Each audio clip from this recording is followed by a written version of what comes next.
este tema, Julián Atilano, sociólogo, politólogo. Estimado Julián, ¿cómo estás? Habla Jorge Armando Rocha, muy buenas tardes. ¿Qué tal, Jorge Armando? Buenas tardes, muchas gracias. Pues sí, el día de hoy en el marco del desfile cívico-militar vimos un discurso potente, un discurso solidario de los dos mandatarios, tanto de López Obrador como del presidente Díaz-Canel.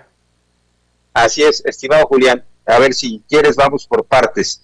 En lo dicho por el presidente de Cuba, Miguel Díaz-Canel, habla de una guerra multidimensional que enfrenta Cuba y también de una campaña agresiva de odio y desinformación montada en plataformas digitales. ¿Coincides con este diagnóstico que hace el presidente de Cuba? Totalmente, es claro, está documentada esta estrategia mediática digital en contra del régimen cubano y que está ahí presente y que no solo es una estrategia en contra, en este caso, del régimen del presidente, que se genera desde dentro de la isla o desde Estados Unidos, es una campaña regional, es una campaña de bloque ideológico, y prácticamente es todos los gobiernos alineados con la derecha internacional han hecho una campaña en contra del régimen cubano en distintas dimensiones, en distintos niveles, y que se ha fortalecido justo en el contexto de la pandemia. Es más, incluso también desde México se ha impulsado y reproducido esta estrategia. Vemos incluso personajes de la derecha mexicana como Felipe Calderón, como parte del calderonismo u otros sectores del PAN, que también están impulsando esta guerra en contra de Cuba, y también en Europa lo vemos, el mismo partido Vox de España también ha hecho un énfasis brutal dirigido en contra del régimen cubano. La campaña mediática digital en contra de Cuba es un hecho, está ahí presente. Y más allá de cualquier cosa sobre la forma de gobierno del régimen cubano, no podemos obviar o negar que existe una campaña antidemocrática e intervencionista en contra de Cuba. Ahora bien, estimado Julián, el presidente López Obrador ha tratado de diferenciar su postura, en la cual hace valer el principio constitucional de la política exterior, de la libre autodeterminación de los pueblos y la no intervención. Dice el régimen de los cubanos y las cubanas, la forma de gobierno, ese es un asunto de ellos y de ellas. Lo que nos preocupa es el asunto humanitario, que no se dañe a millones de seres humanos por una decisión de bloqueo económico que ejerce Estados Unidos. Y no es la primera vez que le pide a Joe Biden, el presidente de los Estados Unidos, que termine con esta decisión que es inhumana, e incluso la califica de perversa. ¿Qué tan viable es que este llamado surta efecto, estimado Julián, por una parte, y por la otra, qué te parece la postura del presidente López Obrador? Porque se tiene que clarificar ante la embestida mediática, sobre todo de los conservadores, que señalan que López Obrador avala violaciones a derechos humanos en la isla, que está alzándole la mano a un dictador. Y bueno, insisto, creo que la postura de López Obrador es más allá incluso del gobierno cubano, es para beneficiar precisamente a quienes hoy tienen problemas, tienen afectaciones en sus derechos humanos por un bloqueo que tiene que ver con una decisión unilateral de los Estados Unidos. Así es, ya van más de 6 décadas, más de 60 años que existe este bloqueo económico en contra de Cuba. Coincido, es un bloqueo inhumano. No puede ser posible que un país, sea cual sea, intervenga y además bloquee a todo un pueblo, a toda una nación. Muchos de los problemas que en este momento está padeciendo Cuba y desde hace mucho tiempo, pensamos por ejemplo en el periodo especial, estos años demasiado complicados para la sociedad cubana, son en gran parte resultado de este bloqueo económico. Ya lo habíamos comentado aquí, Jorge Armando, no es posible que el gobierno, en este caso Estados Unidos, que abandera el libre mercado, que abandera las libertades en todos los sentidos, esté bloqueando y esté impidiendo las libertades económicas, principalmente de intercambio económico de un país. Eso atenta incluso contra los propios principios de libertad de Estados Unidos. Y además me parece muy sensato y muy responsable la participación y actitud que tiene López Obrador, y que de alguna forma, hay que reconocerlo, ha estado presente en casi todo la historia política mexicana, con sus paréntesis, como fue el caso tan penoso de Vicente Fox, cuando le dijo a Fidel Castro: Comes y te vas. Pero bueno, en general ha estado presente esta posición mexicana en contra del bloqueo, y la bandera muy bien y la presenta muy bien López Obrador, porque una cosa es estar en la ONU, como sucede cada determinado tiempo, y decir: estamos en contra del bloqueo. Casi siempre la mayoría de los países que integran la ONU votan en contra del bloqueo, pero ahí se queda nada más en un voto de los diplomáticos. Pero son pocos los países que continuamente están haciendo posicionamientos públicos en contra de ese bloqueo. México lo está haciendo, López Obrador lo está haciendo, y no solo eso, también hace actitudes favorables al pueblo cubano. Ni siquiera es al régimen, es al pueblo cubano, como la ayuda humanitaria que hace unas semanas, un mes tal vez, hizo México, llevando varios aviones con distintos cosas de alimentación, de enfermería, de medicamentos, en el marco de la pandemia. Me parece que las acciones que está haciendo López Obrador son congruentes con un gobierno de izquierda como es el de México, y sobre todo con un gobierno que dice ser humanitario y estar en contra de este tipo de intervencionismos que van en contra de cualquier principio nacional. Así es, estimado Julián. A propósito del Comes y te vas al que te refieres, recién tuiteó Vicente Fox y dice, en resumidas cuentas, y le dirige un mensaje a López Obrador y a Beatriz Gutiérrez Müller. Les pregunta: ¿ahora qué tienen que decir? Bueno, estoy tratando de traducir el tuit de Vicente Fox porque escribe con múltiples errores, pero la idea es esta. Les plantea, y sobre todo al presidente López Obrador, y le dice: ¿retarías a Joe Biden para reclamarle la apropiación de más de la mitad del territorio nacional? Y bueno, pues yo le respondo a Vicente Fox que el único reto que se atrevió a hacer Vicente Fox a George Walker Bush, el expresidente de Estados Unidos, fue a besarle los pies y a espantarle a los visitantes incómodos, como cuando le pidió al presidente de Cuba, Fidel Castro: comes y te vas. Ahora resulta que Vicente Fox salió muy bravo, ¿no? Y le dice a López Obrador: ¿te atreverías a reclamarle a Biden por la mitad del territorio? Cuando Vicente Fox, en su oportunidad como presidente, pues le andaba besando los pies a su homólogo de los Estados Unidos. Le apuestan a la desmemoria. Fueron lacayos estos presidentes mexicanos, incluyendo a Felipe Calderón, con lo de la operación Rápido y Furioso. Y bueno, pues ahí tenemos estas expresiones, como si no hubieran gobernado ya, estimado Julián. Nos hablan ya viendo los toros desde la barrera, según ellos, una postura muy crítica y hasta brava, diría yo, pero cuando les tocó, andaban de perritos falderos, ¿no? Del gobierno en turno de los Estados Unidos. Vicente Fox fue el tapete de George Bush, fue el tapete del gobierno estadounidense, un gobierno totalmente acrítico. Parecía que en el gobierno de Vicente Fox nos estaban haciendo un favor. Además hubo declaraciones totalmente desafortunadas en ese sexenio. Recordemos cuando dijo que los mexicanos hacían el trabajo que ni siquiera los negros hacían en Estados Unidos.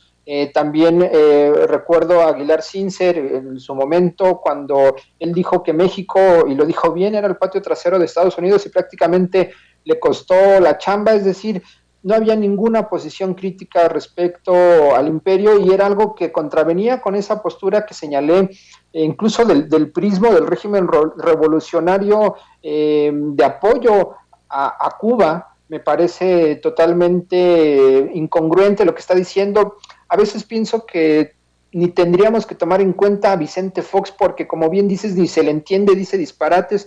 Yo pondría en duda incluso, más bien yo pondría sobre la mesa la discusión del estado de salud mental del expresidente. Si hablamos de él es porque fue un expresidente y tampoco podemos negar lo que está diciendo, pero básicamente lo que dice va en contra de cualquier sentido común y como bien dices, ya unos años con mucha gallardía dice lo que tendría que hacer México cuando él en su momento no hizo absolutamente nada. Lo mismo con Calderón, ya ni hablemos de Peña Nieto, que invitó a Trump cuando era candidato, no cuando era presidente, cuando era candidato, básicamente se puso también de tapete y es algo muy vergonzoso estos últimos gobiernos que tuvimos frente a la relación con Estados Unidos y en cambio ahora estamos viendo incluso un presidente que no solo está apoyando a Cuba, sino que también está teniendo una posición soberana, una posición importante, una posición de altura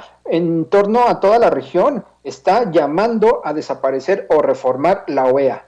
No para que no haya una organización que vincule a los países de América en continental, está llamando a que a que no haya una organización jerárquica imperial que intervenga como ha sucedido con Almagro en todos los países. Y es un posicionamiento y una campaña que está impulsando el presidente y también desde la Cancillería mexicana. Y yo creo que eso también habla muy bien de México frente a los demás países, porque no se nos olvide que México para la América continental es un país que tiene mucha presencia, mucha legitimidad y se le reconoce sobre todo ese apoyo que ha tenido con todos y hacia todos los países. ¿Consideras que el presidente de México está demostrando que se puede tener una política exterior activa, pero muy digna, sin romper relaciones con nadie? Porque no se está peleando con Estados Unidos. Hay un TEMEC, hay una relación de interdependencia económica, opera este tratado, hay cooperación, incluso ya hay un nuevo embajador y llegó contento con sombrero el enviado de Joe Biden y bueno, pues insisto, no hay ruptura, que sí la había de expresidentes. Vicente Fox rompió relaciones con Cuba después de la exhibida que le pusieron del come si te vas y además pues no obtenían nada a cambio porque ellos pensaban que si México se ponía de tapete nos iban a dar un acuerdo migratorio y no nos dieron nada, ¿no? Ni la crema de las enchiladas, porque así le llamaba Castañeda, que un acuerdo migratorio iba a ser de whole enchilada, ¿no? Toda la enchilada completa para México, nada de eso, o sea, ni la crema, pero ¿consideras que está demostrando el presidente López Obrador que puede haber una política exterior digna, sin romper relaciones y buscando incluso más allá del interés particular de México, el tema de los derechos humanos? Cuando tiene la oportunidad, López Obrador se refiere al asunto de las vacunas, al asunto de un reparto equitativo de las mismas en todo el planeta. Lo hizo ante el G20 y algunos andaban hasta molestos y enojados. ¿Cómo López Obrador anda maltratando a esos presidentes? ¿Cómo se atreve a decirles eso? Van a cancelar las inversiones, se van a espantar los extranjeros. Ya sabes que los que están conquistados mentalmente, pues no quieren molestar a las potencias, pero el observador no rompe relaciones con nadie, simplemente expresa asuntos que son lógicos de ayudar a los pueblos más allá de las posiciones políticas de los países, ¿no? Así es, y mira, no es que lo considere, es que lo está haciendo el presidente y yo lo quisiera leer de esta manera. Estos anteriores expresidentes vergonzosos, Vicente Fox, Calderón y Peña Nieto, básicamente para nada más nombrar a los recientes, no tenían ningún interés por una política exterior, por una política regional. En todo caso, hacían alianza con los partidos que hacían alianza con Estados Unidos, con los gobiernos. Pienso en Colombia, pienso en Chile en algún momento, pienso en algún momento en Perú también. No había ningún interés. Y además estaban totalmente agarrados de todos lados, los tenían así agarrados los presidentes norteamericanos. Y mira, uno de los problemas fundamentales, además de su incapacidad de lograr ver a México en medio de una región, era que no tenían legitimidad, y eso es muy importante. Si vemos un presidente tan complicado como fue Donald Trump, difícil, muchos decían, ¿cómo va a ser la relación con México, con López Obrador? Pues vimos que fue buena, y fue buena porque el presidente de Estados Unidos sabía que en México había y hay un presidente con mucha legitimidad y sobre todo con mayoría en el Congreso. Eso es muy importante para Estados Unidos, porque cualquier cosa que desde Estados Unidos se quisiera tratar de acordar, por ejemplo, el incremento al salario mínimo, que fue una de las posturas del sindicalismo norteamericano, se da en México. Además de ser un interés del propio López Obrador, se da porque hay mayorías, porque hay estabilidad, y al gobierno de Estados Unidos le interesa que en México haya estabilidad, y al estar frente a un presidente con mucha legitimidad, pues no se le ve igual que un presidente como fue Peña Nieto, que en enero de 2017 tenía 7% de aprobación. Es decir, la circunstancia es distinta, y eso hace de entrada que la relación con Estados Unidos sea distinta. Y por otro lado, como vemos, hay un interés de México de participar en la política regional, pero sin meterse como lo hace Estados Unidos, sin un intervencionismo. Es pura política y en el buen sentido. Mira, en menos de 3 años, que es lo que lleva el gobierno de López Obrador, logró evitar un problema diplomático muy fuerte en Bolivia. Como sabemos y como se ha documentado, estuvieron a punto de asesinar a Evo Morales, y gracias a la intervención de la diplomacia mexicana se logró sacar de Bolivia y salvar al presidente y a la comunidad comitiva con la que iba Evo Morales. Asimismo, también, como mencioné, se ha ayudado a Cuba. Por otro lado, también hay un acuerdo diplomático y económico con el gobierno de Fernández de Argentina para generar estas vacunas que se necesita, y pensar en la construcción de la salud pública y el trabajo en términos regionales en torno a la salud de una forma regional. Es decir, hay una mirada regional y no meramente uninacional como antes sucedía. Entonces me parece que el trabajo que está haciendo México y el gobierno de López Obrador es exitoso, y sobre todo va en contra de lo que se pensaba y decía en su momento. Recuerda, Jorge Armando, que al principio decían, como el presidente no sabe hablar inglés, como el presidente hace videollamadas antes de que estuvieran de moda, entonces va a ser un presidente que solo se va a mirar al ombligo. Ya vemos que no es así, vemos que es un presidente muy activo en la política regional. Sin duda, estimado, porque algunos piensan que sinónimo de viaje es sinónimo de honestidad, por ejemplo, y de eficacia. Luis de Garay, que fue secretario de Relaciones Exteriores al final del sexenio de Peña Nieto, pues muy viajado, pero también especialista en estafas maestras, en enjuagues, y en lo que hace a Castañeda con Fox, pues también muy viajado, pero muy entreguista. Entonces, no es sinónimo de un buen funcionario el hecho de viajar. Sin duda abre la mirada de uno, pero también hay otros métodos, la historia, bueno, todo lo que hoy está al alcance a través de la tecnología. Y criticaron mucho a López Obrador también, como dices, por el asunto del inglés, por no viajar de forma suficiente, pero vaya que ha tenido una postura muy digna en materia de política exterior. Estimado Julián, pues estamos llegando al final. Muchas gracias por la confianza, gracias por la entrevista. Ya sabes que estamos en comunicación permanente. Gracias, muchas gracias. Como siempre, aprendemos mucho. Julián, te mando un abrazo. Al contrario, Jorge, mando un abrazo a ti, a toda esta bonita audiencia, y afortunadamente vemos una vez más que México se posiciona como uno de los gigantes en Latinoamérica. Un abrazo afectuoso. Estimado Julián, igualmente, Julián Atilano, quien es sociólogo, politólogo, especialista en esos asuntos.